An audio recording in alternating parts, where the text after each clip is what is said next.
বসরা নগরে ছিল বাইরে তাপসী রাবিয়া, নিশিরাইতে কান্দেরে ভাই আগুন আগুন কইয়া।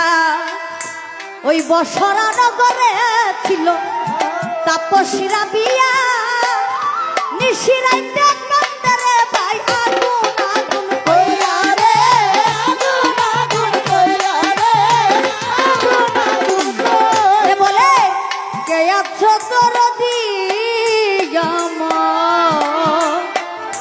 মায়া রানী আলামিন নুরির আগুন দেওনারে নিবাইয়া।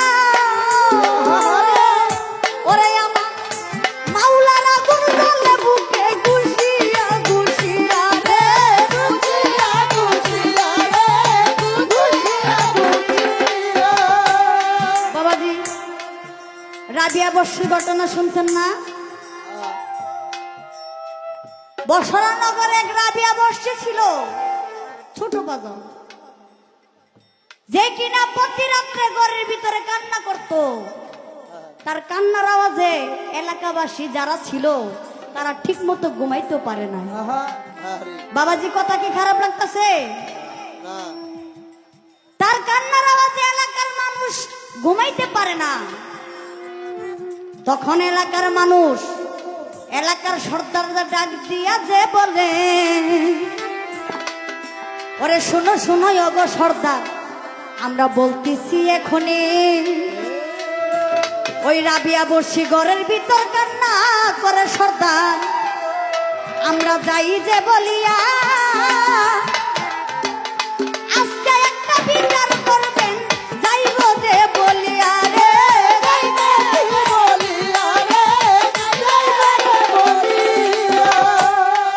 বলে সর্দার রাবিয়া বসে প্রতিদিন কান্না করে, তার কান্নার আওয়াজে আমরা ঘুমাইতে পারি না। আজকে আপনি একটা বিচার করবেন, হয়তো সে এলাকাতে থাকবে আর না হয় আমরা এলাকাবাসী পুরা ঘর ঘর তালা দিয়ে আমরা চলে যাব।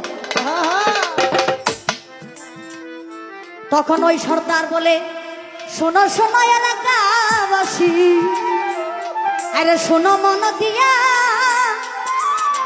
তোমরা একটু ধৈর্য ধরো, যাই যে আমি কইয়া রে,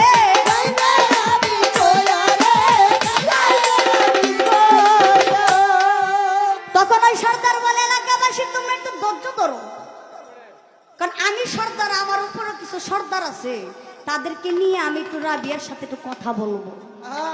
তখন ওই সর্দার আরো 5-6 জন নিয়ে রাবিয়া বস্যির ঘরে যায়, গিয়া তার দরজার মধ্যে টুকা দেয়। তখন রাবিয়া বসছি, কে কে আসছেন? তখন সর্দার বলে, শোনো শোনো রাবিয়া, শোনো মন দিয়া, তোমার কাছে আসছি আমরা কথা বলবো লাগিয়া রে,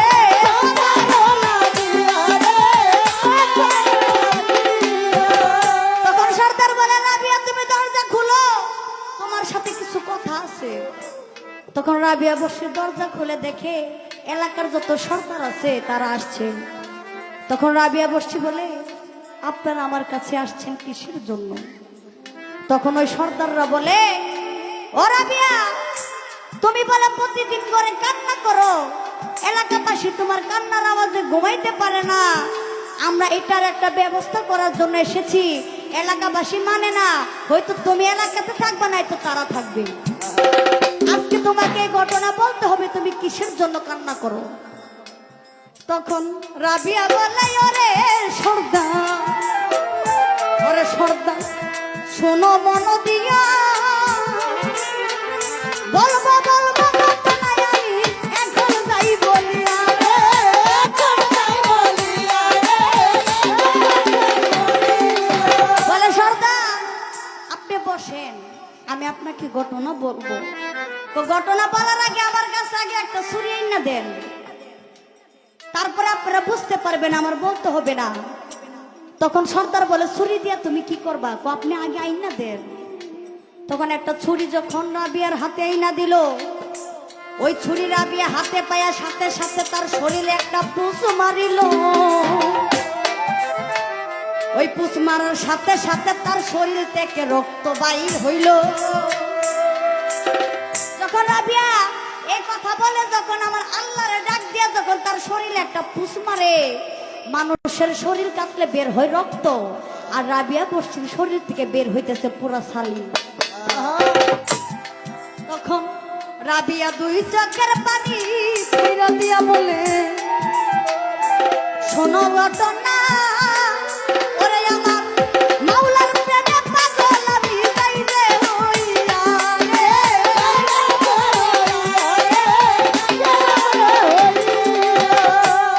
বলে দেখছো আমি কেন কান্না করি? আমি যখন আমার আল্লাহর কথা মনে পড়ে, আমার দয়ালের কথা মনে পড়ে, তখন আমি নিজে নিজে ঠিক থাকতে পারি না। আমার দয়ালের ইশকের আগুনে আমার ভিতর দিয়ে সবকিছু পুরা ছালি হয়ে যায়। এমন ভক্ত পাওয়া কি ভাগ্যের ব্যাপার না? আমি আজকে আমার গুরুর কাছে ওই রাবিয়া বর্ষির মতো হতে চাই। রাবিয়া বর্ষি যেমন গুরুর প্রেমে ফানা ফিল্লা হয়ে তার ভিতর দিয়ে সব পুরাই রয়েছে, আমি আজকে আমার দয়ালের প্রেমে যাতে আমার ভিতর দিয়ে সবকিছু পুরা ছালি করতে পারি। কারণ একজন গুরুর কাছে একটা ভক্ত হয়ে কোনো সাধারণ বিষয় না। আর গুরু কোনো দিন কোনো সহজভাবে কোনো ভক্তকে ডাকে না। আমার গুরু যারে পছন্দ হয় তারই ডাকে। আজকে যাতে আমার গুরুর কাছে যাতে আমার গুরু যাতে তার চরণে আমার একটু ঠাই দে, আমি যাতে আমার দয়ালের কাছে রাবিয়া বর্ষির মতো হতে পারি। এখানে একটা কথা আছে, নিরাকারের সাজদা হারাম বর্জক নিতে হয়। আমি কোন বর্জকে করবো সাজদা করে দাও নির্ণয়। যদি বলো করতে সাজদা মানুষ গুরুর পায়, একজন মানুষ কি মানুষের পায়ে সাজদা করা যায়? এখন আমি দেখি আপনার সবকিছু আছে, আমার চোখ আছে, আমার গুরুরও চোখ আছে, কি আমার হাত আছে, আমার দয়ালেরও হাত আছে, আমার পাওয়া আছে, আমার দয়ালের পাওয়া আছে, আমার চুল আছে, আমার দয়ালেরও চুল আছে।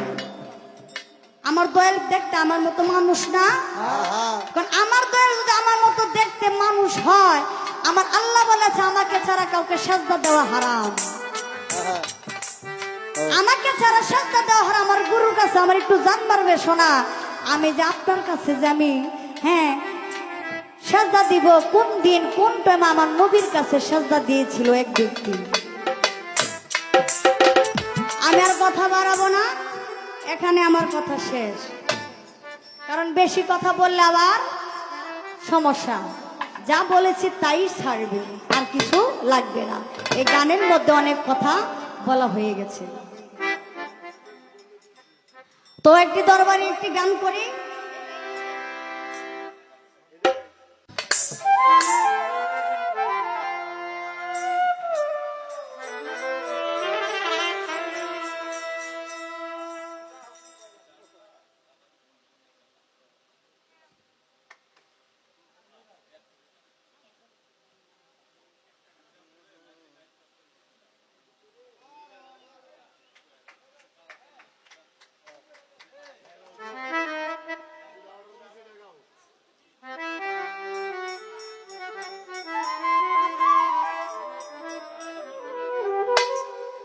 তো একটা গানের আদেশ করেছে, ওই গানটা গাবো, আমাকে 500 টাকা দিয়েছে। আসলে কি বিক্রমপুর মুন্সিগঞ্জ পালা চলে না, কিন্তু পালা যদি শোনাইতে পারে তাহলে পালা চলে।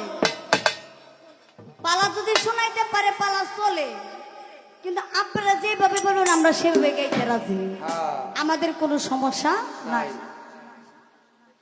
একটা গানের আদেশ করেছে আমাদের মাতাল কবি রাজ্জাক দন সাহেবের, তো আমি চেষ্টা করব গানটা রাখার জন্য। ধন্যবাদ। হ্যালো।